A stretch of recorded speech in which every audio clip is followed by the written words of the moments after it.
મોરબીના જેતપરમાં ખેડૂત આંદોલનના 4 દિવસ થયા। વીજ કંપનીઓ સામે ખેડૂતોએ મોરચો માંડ્યો છે।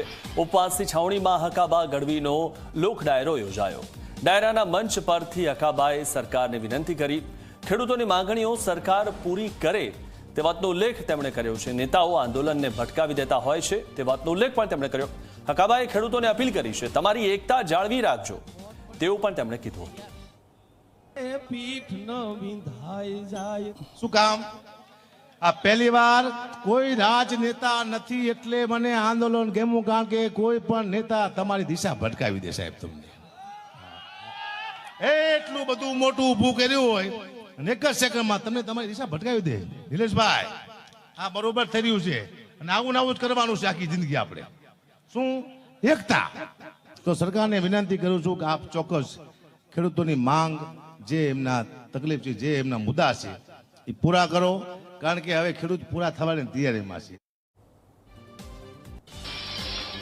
તો ખાનગી કંપનીના વીજપોલ મુદ્દે મંત્રી કાંતિ અમૃતિયાનું નિવેદન। ગુજરાતના ખેડૂતોને વધુમાં વધુ વળતર મળે તે માટે પ્રયાસ તે વાતનો ઉલ્લેખ તેમણે કર્યો। ખેડૂતોના વળતર મુદ્દે મુખ્યમંત્રી સાથે મિટિંગ કરી નજીકના દિવસોમાં વીજપોલનો પ્રશ્ન ઉકેલાઈ જશે તે વાતનો ઉલ્લેખ પણ કાંતિ અમૃતિયાએ કર્યો છે।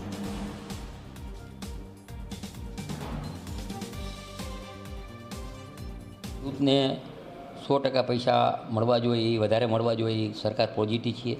એના ભાગરૂપે સરકારની સિસ્ટમ હોય છે કે આજે નક્કી કરી અને એક કંપનીની સરકારની કંપની હોય બીજી કંપની હોય અલગ અલગ કંપની હોય એ કંપનીનું એક GR બહાર પડે અને કલેક્ટરને સૂચના આપીને દરખાસ્ત જે થાય એના ભાગરૂપે અત્યારે જે સરકાર પોઝિટિવ અને ખેડૂતને 100% ટૂંકા ગાળામાં નિર્ણય આવશે અને મને વિશ્વાસ છે કે રાજ્યના મંત્રી તરીકે સમગ્ર ગુજરાતના ખેડૂતને ફાયદો થાય એવું આ નરેન્દ્રભાઈની સરકાર ભૂપેન્દ્રભાઈની સરકાર પોઝિટિવ છે અને ભૂપેન્દ્રભાઈની સરકાર અને હર્ષભાઈ આના માટે ઉપાધિ કરી અને કઈ રીતે પૈસા વધારે મળે એનું આખું એક વિચારણા હાલે છે અને એની ગાઈડલાઈન હાલે છે અને ખેડૂતને અન્યાય નહીં થાય એના માટેના પ્રયત્ન અમારી રજૂઆત છે।